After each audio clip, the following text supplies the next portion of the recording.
Hello friends, Taj Mahal देखने के बाद अब हम अपनी जर्नी के आगे पड़ाव में चलते हैं। जैसा कि मैंने आपको बताया ही है कि लगभग जो लोग ताजमहल देखने आते हैं तो सिर्फ एक दिन में वो ताजमहल एक्सप्लोर करते हैं।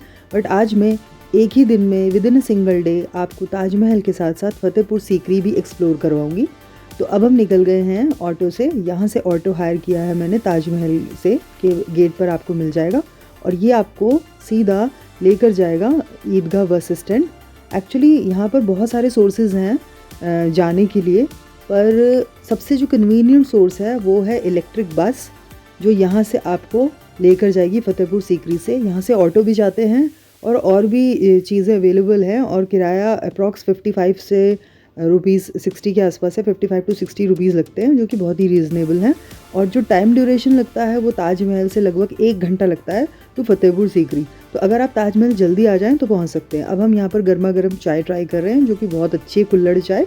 जब तक बस नहीं मिल रही है तब तक हम ये ट्राई करते हैं। अब मैं आपको दिखाऊंगी कि ये जो बसेस खड़ी है ये यहाँ की लोकल ट्रांजिट बसेस है, और हमें जो बस लेनी है फतेहपुर सीकरी के लिए वो ये ऑरेंज कलर की बस, जो कि इलेक्ट्रिक बस है, वो है।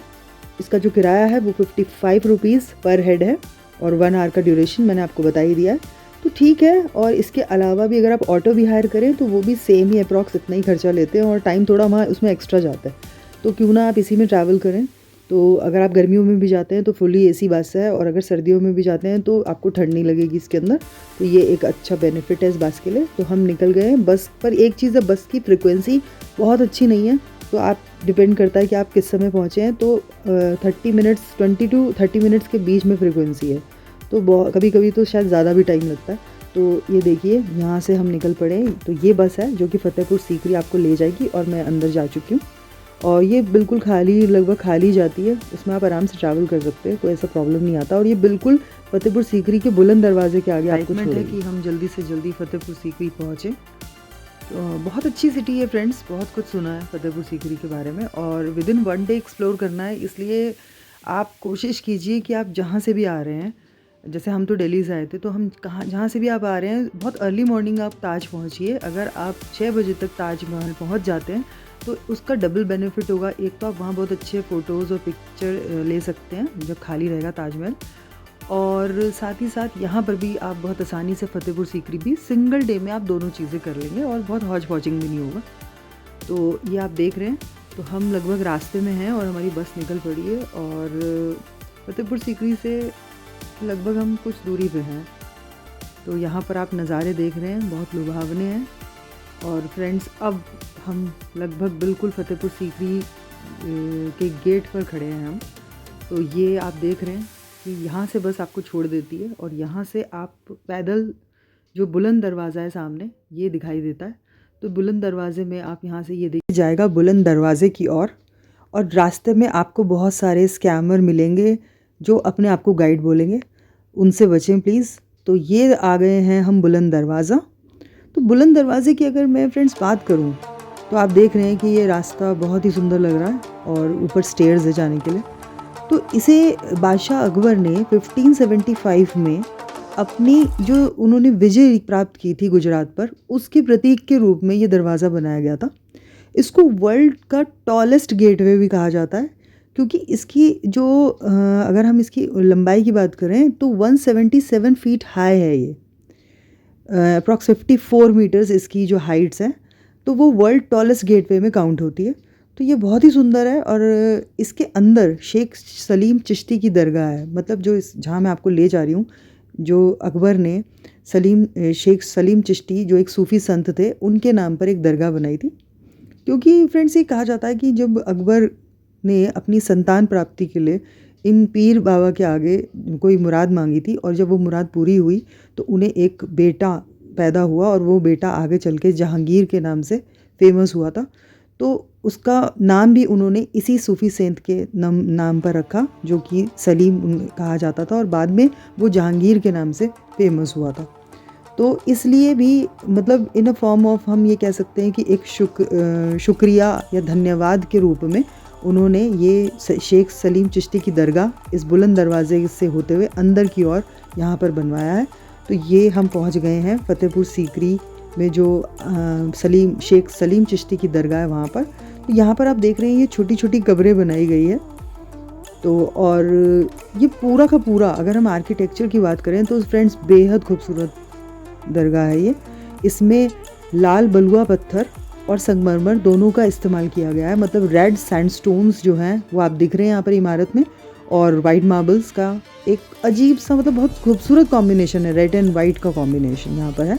तो हम ये भी कह सकते हैं। और अगर हम आर्किटेक्चर की बात करें तो यहाँ पर मिक्सचर और फ्यूजन ऑफ इस्लामिक, जैन और हिंदू आर्किटेक्चर का पूरा तीनों का एक समावेश यहाँ देखने को मिलता है कहीं ना कहीं। और ये कहाँ पर देखने को मिलता है, यहाँ पे जालियाँ में जो नक्काशियाँ की गई है, जो ये आपको ये सामने जो वाइट कलर का जो आपको स्ट्रक्चर दिख रहा है, ये शेख सलीम चिश्ती की दरगाह।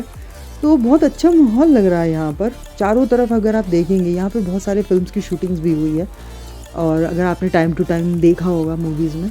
और इसके अलावा यहाँ पे आकर अच्छा लग रहा है, काफ़ी खूबसूरत माहौल है, और बीच में दरगाह बनी हुई है। और यहीं पर इसी दरगाह को कहा जाता है कि यहाँ पर जो राजा अकबर था वो आए थे यहाँ पर, और उन्होंने अपने बेटे के लिए, मतलब जो जिनके नाम से ये दरगाह बनी है, उन्होंने अपने बेटे के लिए मतलब मुराद मांगी थी, और उसके फॉर्म में मतलब उनको थैंक यू करने के लिए उन्होंने इस दरगाह को बाद में बनाया।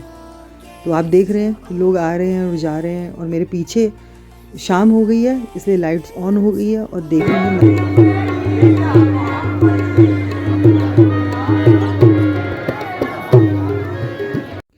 अब फ्रेंड्स आप ये देखिए, एक मैं पूरा आपको थोड़ा सा अंदर से भी, अब हम अंदर जा रहे हैं दरगाह के अंदर, और मैं आपको थोड़ा सा अंदर से भी दरगाह के बारे में कुछ दिखाना चाहूँगी।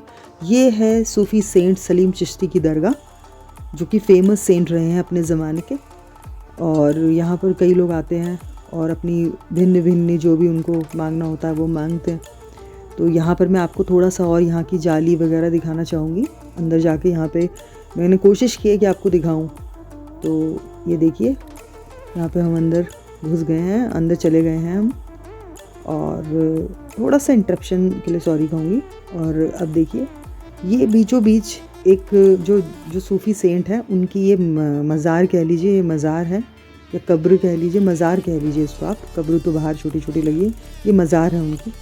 तो ये मज़ार है, इसके ऊपर बहुत अच्छी कार्विंग की गई है, और चारों तरफ ये दीवारों पे आप देख रहे हैं बहुत सुंदर तरीके से जो पेंटिंग की गई है वो अच्छा लग रहा है, और लोग यहाँ पे फूल वगैरह चढ़ा रहे हैं। अब यहाँ ये है पीछे इसका बैकयार्ड, दरगाह का बैकयार्ड है। यहाँ पर जो ये जाली दिखा रहे हैं वो मैं आपको बता दूं कि ये जाली इसका क्या महत्व है। यहाँ पर लोग बैठकर अपनी प्रार्थनाएं करते हैं, और ये जो जाली दिख रही है आपको यहाँ पर, ये देखिए कुछ अरबी में यहाँ पे कुछ लिखा गया है, और यहाँ से पूरा पीछे से आप देख सकते हैं अच्छे से। और ये जो जालियाँ हैं यहाँ पर लोग अपने मन्नत के धागे बांधते हैं, जिनको फेत हो, मतलब जिनको कोई मन्नत या कुछ हो वो यहाँ पर बांध के जाते हैं। और सुना है यहाँ पर लोग बता रहे थे कि उसके बाद वो यहाँ पर आके जब उनकी मन्नत पूरी हो जाती है तो उसको खोल के भी जाते हैं। तो यहाँ से मैं आपको दिखाने की कोशिश करूँगी कि ये देखिए दरगाह बीच में आपको दिख रहे होंगे, ये मज़ार बनी है, और लोग इसमें फूल इत्र वगैरह यहाँ पर चढ़ा रहे हैं, जो कि यहाँ पे ऐसे दरगाहों पे चढ़ाया जाता होगा। तो अब मैं आपको यहाँ से पीछे लेके चलूँगी, पीछे और दिखाना चाहूँगी कि जाली, यहाँ पर भी एक जाली है, और यहाँ पर भी लोगों ने अपने मन्नती धागे बांधे हैं। तो फ्रेंड्स यही है शेख सलीम चिश्ती की दरगाह। अब मैं आपको यहाँ से बाहर ले जाऊँगी और कुछ रात का नज़ारा दिखाऊँगी, क्योंकि फ्रेंड्स हम शाम को पहुँचे। शाम को जो दिखने में जो मज़ार का जो लुक था वो अभी बिल्कुल भिन्न लग रहा है, मतलब बहुत ही सुंदर लग रहा है लाइट जलने के बाद। और जो कलर, ये चारों तरफ जो कलर और चमक फैल गए हैं, मैं आपको बयान नहीं कर सकती, बहुत सुंदर है। आप आइएगा, अगर आप यहाँ पर आते हैं ताजमहल विज़िट करने तो फतेहपुर सीकरी आते हैं तो ज़रूर आइएगा, एक दिन में एक्सप्लोर कर लेंगे आसानी से। और यहाँ के जो खूबसूरत ये जो दृश्य हैं मन को लुभावने वाले, इनका आनंद उठाइएगा। और बस ऐसे ही आप मेरे ब्लॉग को देखते रहिए, मेरे वीडियो को शेयर कीजिए, लाइक कीजिए, और इसी प्रकार से ब्लॉग का मज़ा लेते रहिए और कमेंट कीजिए। Thank you and bye.